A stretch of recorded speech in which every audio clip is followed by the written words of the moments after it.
5, 4, 3, 2, 1. I'm John Miglash for the Wisconsin DMA and the International Society for Strategic Marketing.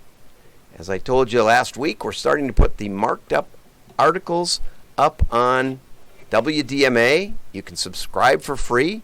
I highly recommend it. It's great value. But if you want to support our work, I hope you'll join.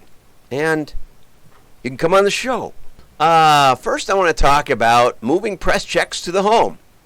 And this is from Print PI World. And a Tasca-based printer called Continental Web, which is not too far from here,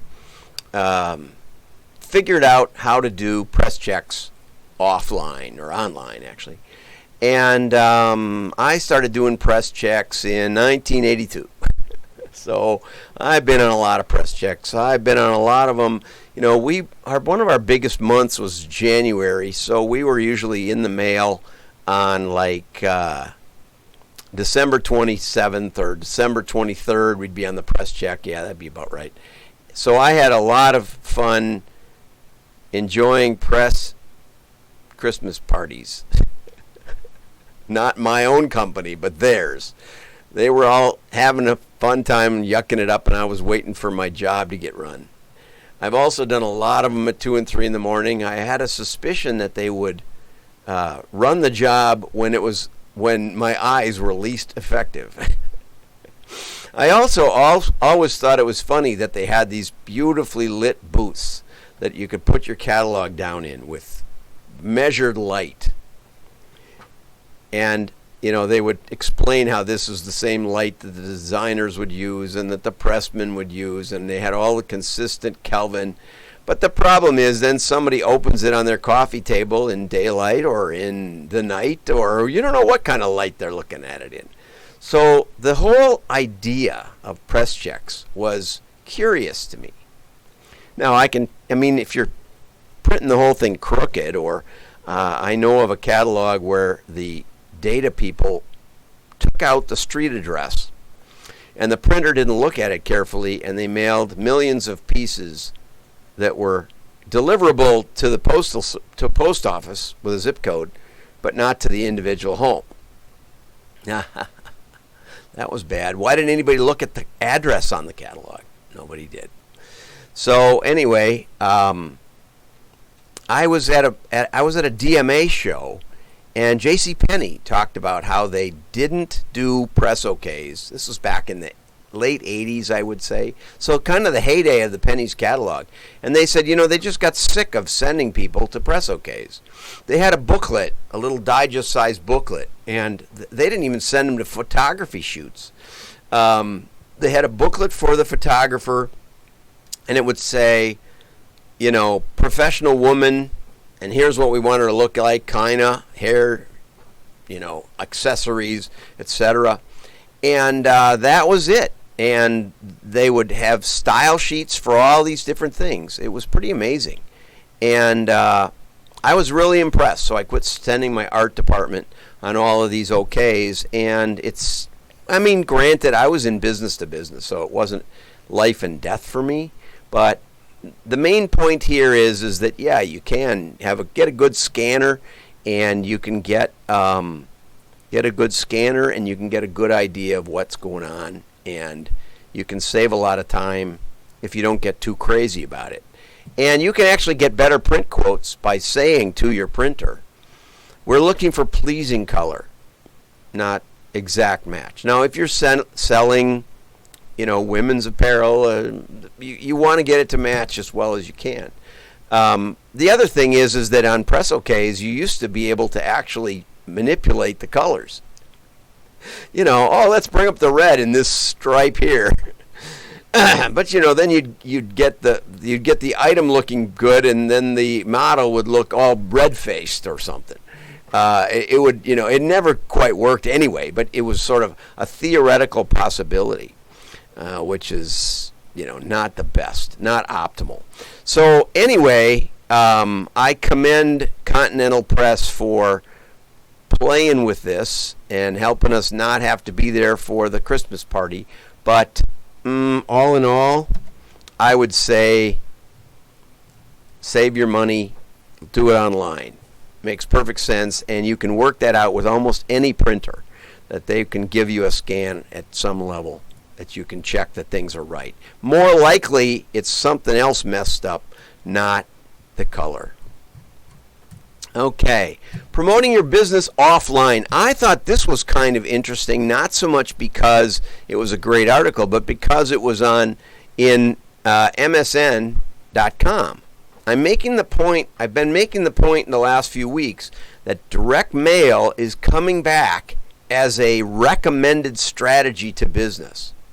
And so if you're not riding this wave, I mean, I remember when the internet first came out and got commercialized. When I got on the internet, it was debated whether people would be able to sell anything on the internet. Because if you even had a Prodigy.com or AOL.com email and you signed in to a chat board, oftentimes they would bully you and tease you because you were not you're not an education, not an EDU or a GOV or somebody that'd been on this thing for a couple of years, and it was astounding. And I remember the first talk I went to that talked about how the internet was going to change commerce. Imagine that, right?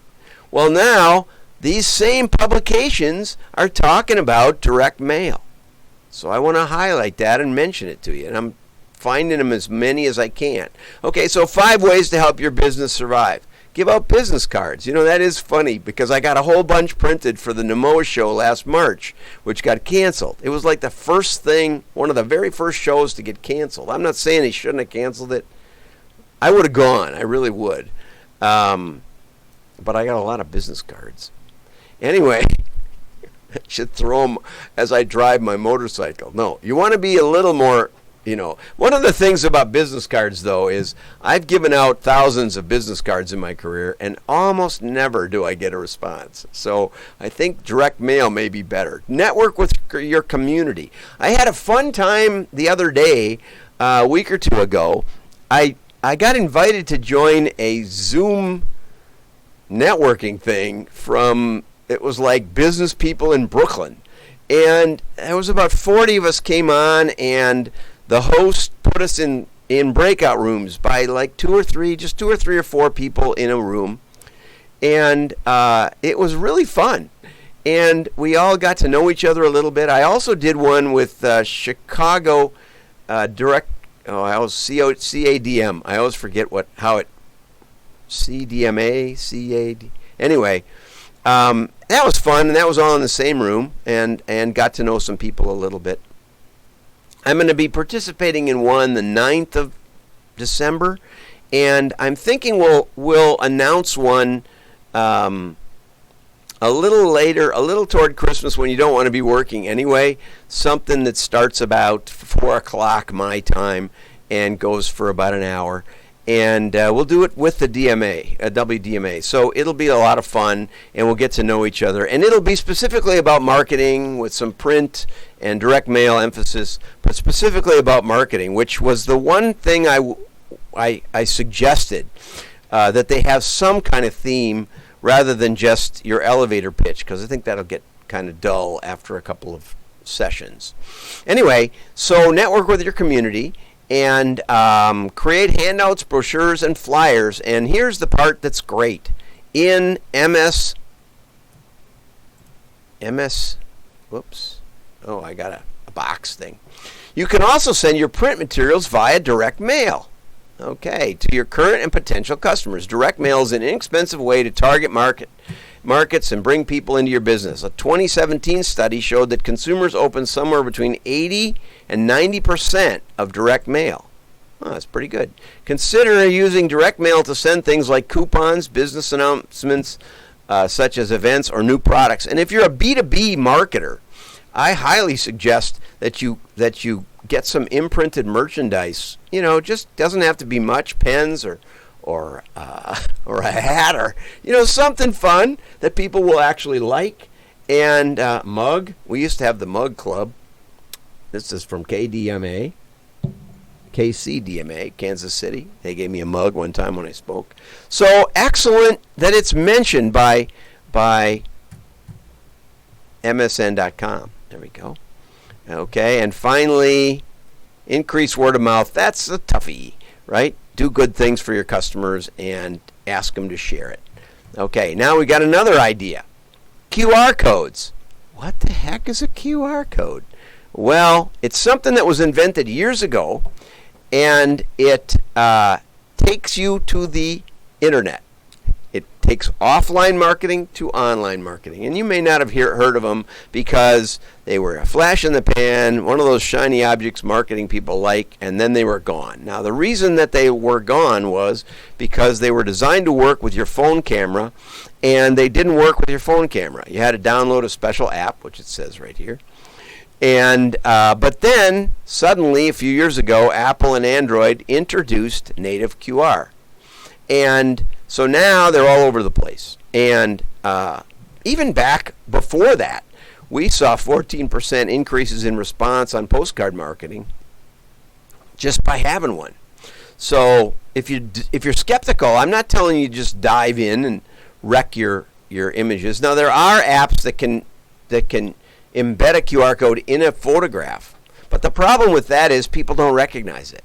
So it's kind of dumb, and you have to get back to downloading that special app. I heard a presentation by a cataloger where they did that on photos all through their catalog, and they had a way to download the app, and guess what?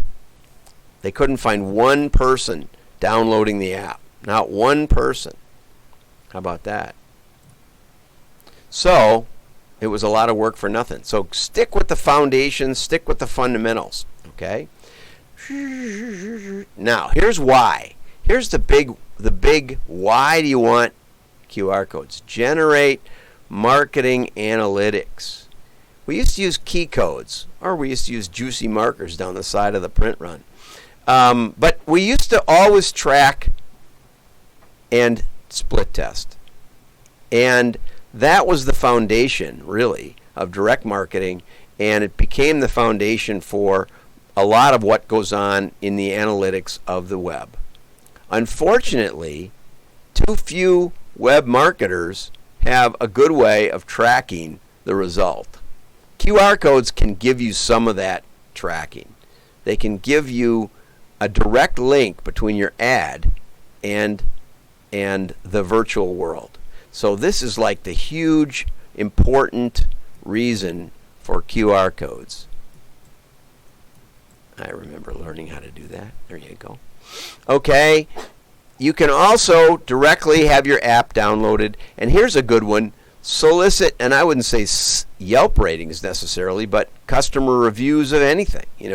You can take them while they're in the restaurant. You can take them or in your store and say, hey, would you like to review? And instead of just printing it out on the receipt with nothing or with some link or some 800 number I have to look up and hand code in, it's a way to do it.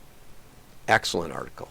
Okay, here's a little survey about print marketing in COVID-19 from Keypoint Intelligence. Okay, and what they found was that has your company increased purchases of certain types of print product as a result of its efforts to remain open during the pandemic? And 34% said yes, they're doing more printing. 40% said they haven't increased, but they're thinking of doing more as things get back to normal.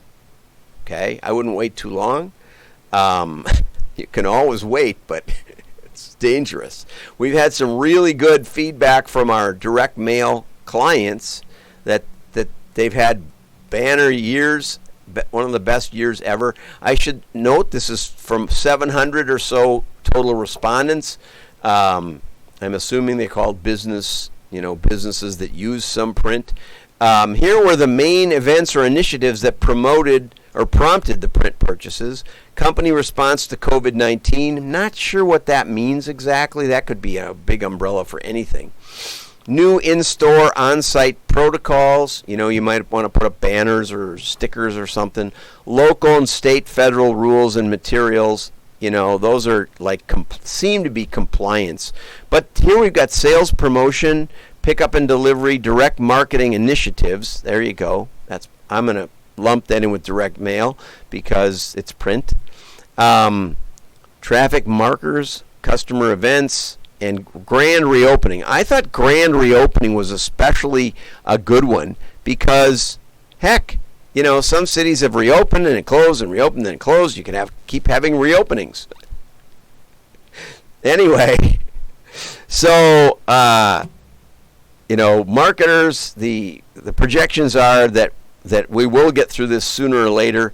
I know people talked about a second wave, but I haven't heard the fifth and sixth wave, so I think we're going to get down to business soon. Okay. And that's enough for today. Love talking print.